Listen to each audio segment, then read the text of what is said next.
Magandang umaga, no? Welcome back ulit sa aking channel. Pag-usapan naman natin ngayon, yung may hypothyroidism, kagaya ko, nagagampanan ko ba ng maayos yung trabaho ko bilang isang educator, teacher, o kung ano man tawag nyo? O tara, pag-usapan natin. Lilinaw guys, no? Ito ay base sa aking experience, ha? Dahil ako po ay isang pasyente na kagaya nyo rin na may problema sa thyroid. O tara, start na tayo. Sa akin, no, sabi niya, sir, hindi ba naaapektuhan yung performance mo o trabaho mo sa school dahil mayroon kang hypothyroid? No, well, ang sagot ko, hindi naman po. Pero hindi ibig sabihin nun, hindi, kumbaga, may konti na adjustment, pero hindi naman nakakaapekto talaga ng tuluyan. Ang masasabi ko lang, syempre ako, 37 na ako. No, syempre dati, andyan yung talagang malakas ka or kaya mong tumakbo ng sobra. Ngayon, medyo nililimitahan ko na. Okay? O halimbawa, ang mga tinuturuan ko kasi, sa Pilipinas kasi college ang tinuturo ako. Dito sa Australia, primary. Ang edad dito, mga 8, 7, mga ganyan, mga hanggang 10 years old, no? Hanggang ganon. Andyan yung challenge. Okay? Number 1, yung challenge ko rito, talagang mag-a-adjust ako. Bakit? Ang communication kasi namin dito, English. Siyempre, hindi naman ako native speaker na English, no? Well, doon yung adjustment. Mga talagang halimbawa may sinabi sa akin yung bata, minsan nag-aano pa sa utak ko, nagta-translate. May mga ganong pagkakataon, no? Pero syempre, ano naman yon, given naman sa atin yun kasi kagaya ko, hindi naman ako magaling mag-English. 'Di ba? Talagang ano mo sinabi sa akin? Sige, translate ko. Pangalawa, pagka nagbigay ka ng instruction dun sa mga estudyante, no, magbibigay ka, halimbawa maglalaro kayo ng cricket, ako naman hindi rin ako ganun ka-familiar sa cricket before, no, magbibigay ako ng instruction sa basketball, o kaya meron kaming spelling contest, ayan, no, may mga ganun tayo. But of course, andyan yung adjustment. Pero kung ako ang tatanungin mo regarding sa hypo, sa kondisyon ko, well, nakakaapekto talaga yung pagiging low energy minsan.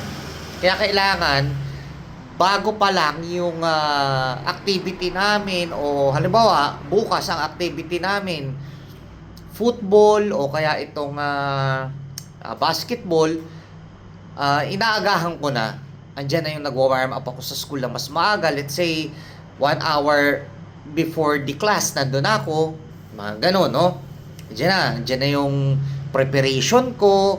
Talagang uunahan mo ng oras. Yun yung yun yung panlabang ko, yung oras. Gumagamit talaga ako ng maayos na time management. Kasi kung hindi at lagi kang photo finish or saktuhan lang, medyo kukulangin ka eh.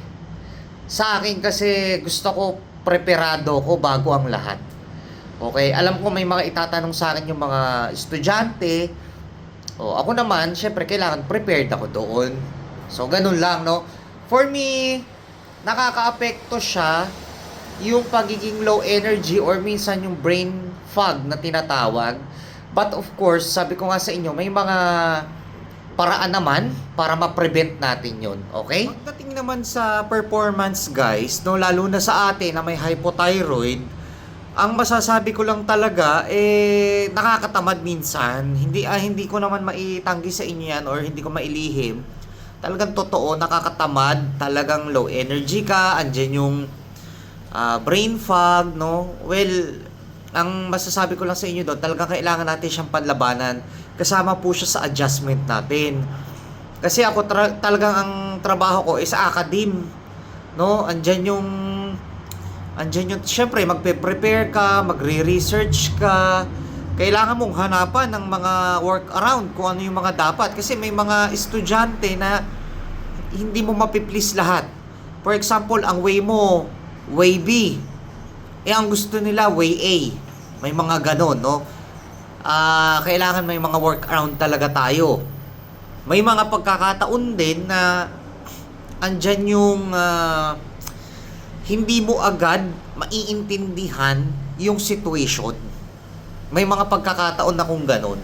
But of course, ako, no, alam ko sa sarili ko na that is part of my condition. Condition bilang isang pasyenteng may hypothyroid.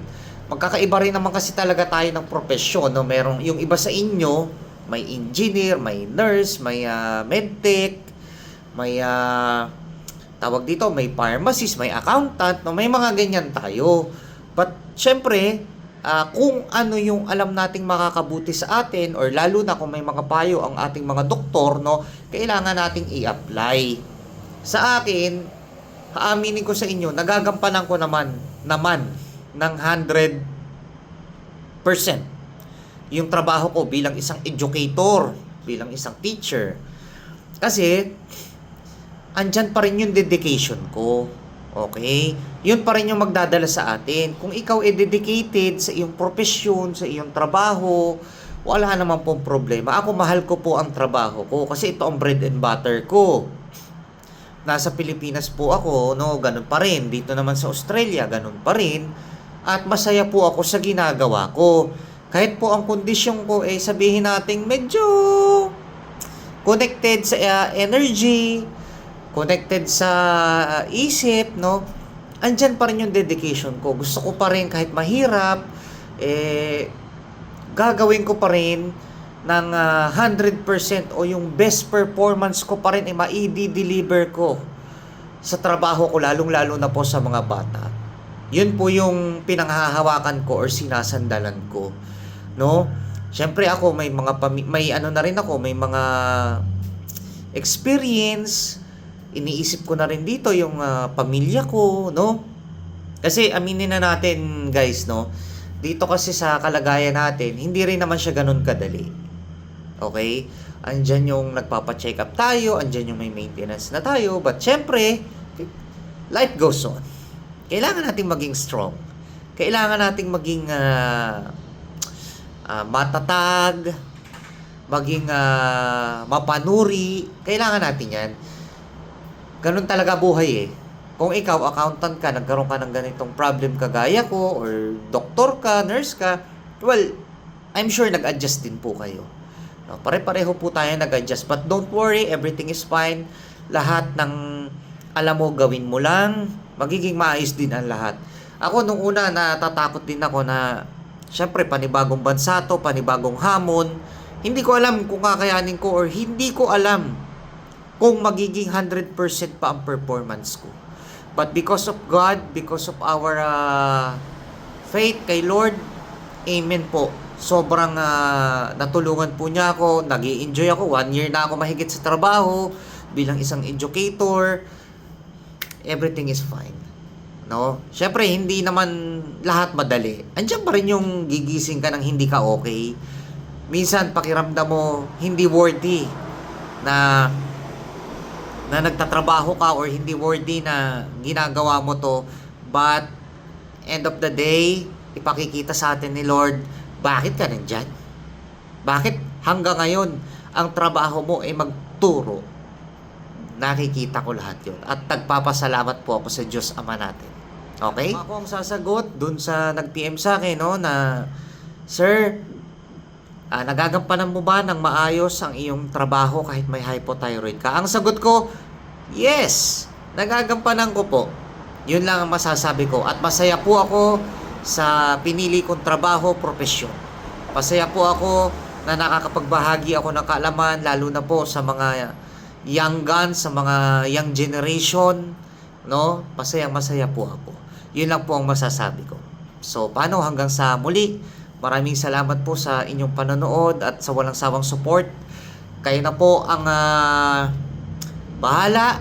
Sobrang thankful po ako dahil nandiyan po kayo. God bless everyone at happy weekend.